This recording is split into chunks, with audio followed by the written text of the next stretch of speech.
Morning all of you. देखो अपन वितरण पर चल रहे थे, है ना, चैप्टर नंबर 3 जनसंख्या। और जनसंख्या में अपन वितरण पर चल रहे थे। वितरण के अपन ने वितरण पढ़ा, उसके प्रारूप पढ़े, प्रदेश पढ़ लिए थे।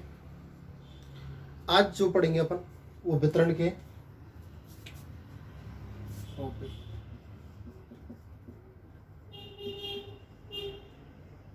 वितरण को प्रभावित करने वाले कारक। वितरण को प्रभावित करने वाले कारक, ठीक है जी। भौतिक कारक, आर्थिक कारक और आ गया आपका सामाजिक व सांस्कृतिक कारक, ठीक है। वितरण को प्रभावित करने वाले कारक, पहला नंबर है भौतिक कारक, दूसरा है आर्थिक कारक, दूसरा क्या है आर्थिक कारक, क्या है जी आर्थिक कारक, और तीसरा है सामाजिक एंड सांस्कृतिक कारक, ठीक है। पहला भौतिक कारक की अपन चर्चा करेंगे। तो भौतिक कारक में क्या आता है, देखो, स्थिति,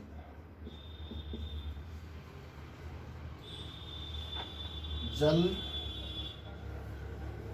मृदा और जलवायु। क्या हो गया, जलवायु, ठीक जी। आर्थिक में खनिज, औद्योगिकरण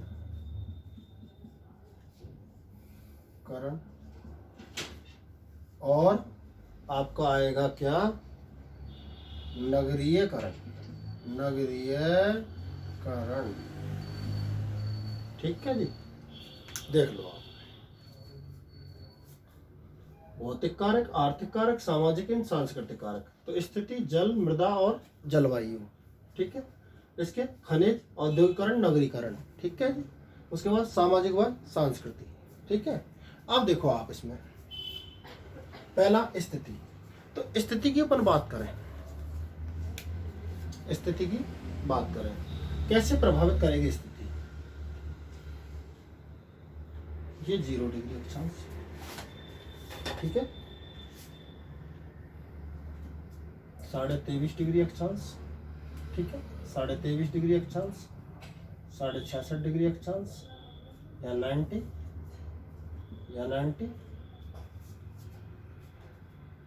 ठीक। अब क्या है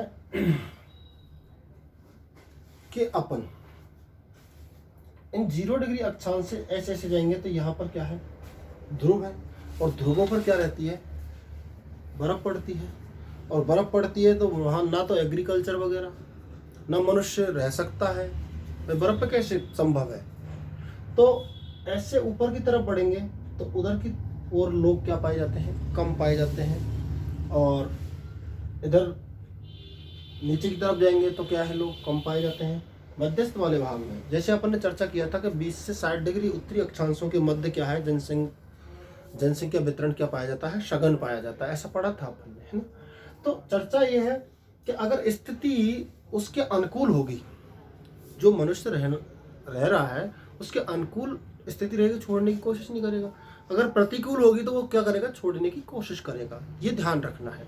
तो स्थिति का महत्वपूर्ण दायित्व रहेगा कि अगर स्थिति उसके मानव की अनुकूल है तो वहाँ पर सघन पाया जाएगा, और उसके प्रतिकूल है तो क्या पाई जाएगी, विरल पाई जाएगी। यहाँ तक कोई दिक्कत है नहीं। उसके बाद में आते हैं जल। अपन बात करें जल के स्रोतों के समीप, जो जनसंख्या का वितरण पाया जाता है वो सघन पाया जाता है, और जहाँ जल उपलब्ध नहीं है वहाँ से मानव, या जल की कमी आ रही है तो वहाँ से मानव धीरे धीरे क्या करता है, पलायन करना आरंभ कर देता है। क्या कर देता है? पलायन करना आरंभ कर देता है। तो वहाँ पर धीरे धीरे धीरे धीरे जो वितरण है वो कैसा होता चला जाता है? विरल होता चला जाता है। तो जल, जहाँ जल है वहाँ पर सघन, और जहाँ जल नहीं है वहाँ पर क्या पाया जाता है? विरल पाया जाता है। मृदा, अगर मृदा उपजाऊ होगी, मृदा कैसी होगी? उपजाऊ होगी। मृदा उपजाऊ होगी तो वहाँ पर जनसंख्या क्या पाई जाएगी? सघन पाई जाएगी। और अनुपजाऊ होगी, मृदा कैसी होगी? अनुपजाऊ होगी तो जनसंख्या कैसी पाई जाएगी? विरल पाई जाएगी। कैसी पाई जाएगी? विरल पाई जाएगी। यह हमको ध्यान में रखना है, ठीक है। उसके बाद में आती है क्या? जलवायु। क्या आती है? जलवायु। तो जलवायु की अपन बात करें, किसकी बात करें? जलवायु की बात करें तो क्लाइमेट का विशेष योगदान रहता है प्रभावित करने में। कैसे? अगर क्लाइमेट मनुष्य के अनुकूलतम है, जलवायु मनुष्य के अनुकूलतम है, जैसे अपन बात करें शीतोष्ण कटिबंधीय भाग की, तो वो मनुष्य की क्या होती है? अनुकूलतम होती है। तो उसमें जो जनसंख्या पाई जाती है वो कैसी पाई जाती है? सघन पाई जाती है। अगर हम बात करें उष्ण, कठोर उष्ण की, तो वहाँ पे जनसंख्या क्या पाई जाती है? क्षेत्र, मरुस्थलीय क्षेत्र है जैसे, उनकी जलवायु कैसी होती है? कठोर होती है। या शीत, अधिक शीत है वहाँ की जलवायु, तो वहाँ रहना क्या होगा? मुश्किल होगा। और मुश्किल होगा तो लोग कैसे पाए जाएंगे? विरल पाए जाएंगे। क्या पाए जाएंगे? विरल। कोई दिक्कत? आगे आओ, आगे जैसे बढ़े अपन आर्थिक। अब आर्थिक मतलब धन कमाने का। अब धन कमाने के कारक कैसे प्रभावित करेंगे? भाई लोग हैं, बिना धन के कुछ नहीं होगा, ये तो आप भी जानते हो, स्वाभाविक बात है। तो इसके लिए ये कैसे प्रभावित करते हैं इसकी जानकारी अपन लेंगे। तो धन कमाने का मीन्स आर्थिक कारक। आर्थिक कारक को 3 भागों में डिवाइड करते हैं, एक तो खनिज, एक औद्योगिकरण, एक नगरीकरण। तो देखो पहला है खनिज। जिन क्षेत्रों में क्या पाए जाते हैं? खनिज पाए जाते हैं। क्या पाए जाते हैं? खनिज पाए जाते हैं। उन क्षेत्रों में जनसंख्या वितरण कैसा रहता है? सघन रहता है। क्योंकि उस खनिज को निकालने के लिए किसकी आवश्यकता होती है? श्रमिकों की आवश्यकता होती है। श्रमिकों को क्या मिलता है? उसको निकालने में रोजगार मिलता है, वो धन कमाते हैं उससे। तो इसलिए वहाँ पर क्या होते चले जाते हैं? धीरे धीरे सघन। और जहाँ पर खनिज नहीं पाए जाते हैं, बात करें जहाँ पर खनिज नहीं पाए जाते हैं, वो क्षेत्र क्या होता है? विरल होता है। कैसा होता है? विरल होता है। क्लियर है जी? ठीक है। फिर आता है औद्योगिकरण। अब खनिज तो हमने निकाल लिया, चलो साहब निकाल लिया, मान लिया खनिज हमने निकाल लिया। अब जब खनिज निकाल लिया तो उसका कुछ तो करेंगे, तो वो उद्योग धंधों में, और उद्योग धंधों में मशीनों को चलाने, है ना, मशीनों को चलाने के लिए, या उद्योग धंधों में माल को इधर एक स्थान से दूसरे स्थान पहुंचाने के लिए श्रमिकों की क्या रहती है? आवश्यकता रहती है। तो उस एरिया में क्या हो जाता है? अधिक जनसंख्या पाई जाती है, अधिक हो जाता है, तो वितरण कैसा हो गया? सघन। और जहाँ पर औद्योगिकरण है नहीं, वहाँ पर लोग क्यों जाएंगे? वहाँ क्या रोजगार मिलेगा जो जाएंगे? इसलिए वहाँ पर क्या रहता है? विरल रहता है। कैसा रहता है? विरल रहता है। फिर आता है नगरीकरण। क्या आता है? नगरीकरण। नगरीकरण की ओर दिनों दिन लोग क्या हो रहे हैं? पलायन कर रहे हैं। कहाँ की ओर? नगरों की ओर। क्योंकि वहाँ पर देखो आपको रोजगार मिल जाता है, शिक्षा मिल जाती है, चिकित्सक सेवा, मतलब मूलभूत सुविधाएं आसानी से क्या हो रही हैं? नगरों में उपलब्ध हो रही हैं। रोजगार वगैरह गाँव में वगैरह में क्या है? रोजगार नहीं है, तो लोग क्या करेंगे? पलायन करेंगे। और पलायन करेंगे, नगरीय क्षेत्र क्या हो जाएंगे? सघन हो जाएंगे। और ग्रामीण क्षेत्र धीरे धीरे क्या हो रहे हैं? विरल हो रहे हैं। तो नगरीकरण का भी क्या है? महत्वपूर्ण भूमिका रहती है। उसके बाद आता है सामाजिक व संस्कृति। देखो हमारे कल्चर के अनुसार, समाज के अनुसार क्या होती है? कहीं जनसंख्या कैसी पाई जाती है? सघन पाई जाती है। और कहीं जनसंख्या कैसी पाई जाती है? विरल पाई जाती है। किसके अनुसार? कल्चर के अनुसार। किसके अनुसार? कल्चर के अनुसार। तो हमारी संस्कृति की क्या रहती है? इसमें अहम भूमिका रहती है। हमने जो पढ़े थे वो क्या पढ़े थे? वितरण को प्रभावित करने वाले कारक। आपको स्मरण रहना चाहिए, आपको स्मरण रहना चाहिए कि जो चीज वितरण को प्रभावित कर रही है वही चीज क्या करेगी? घनत्व को भी प्रभावित करेगी।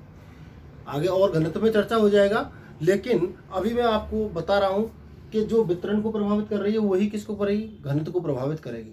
अच्छे से देख लो आप, ठीक है। ये देखो एक बार,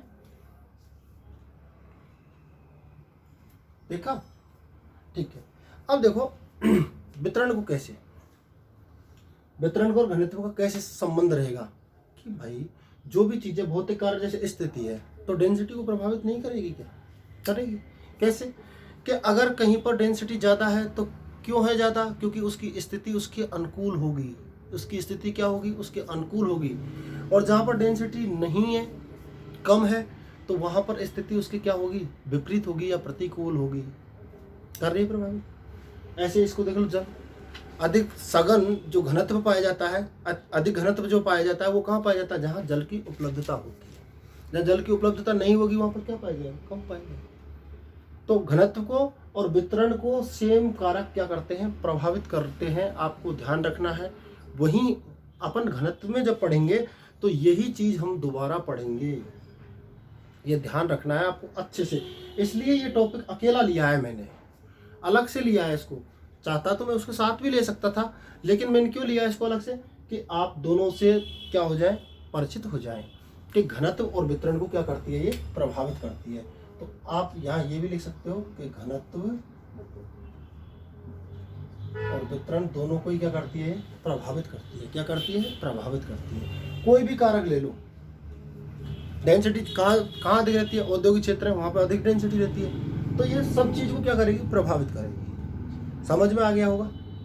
ध्यान रहे, घनत्व एंड वितरण दोनों को प्रभावित करने वाले कारक। सेम पढ़ो आप, ठीक है?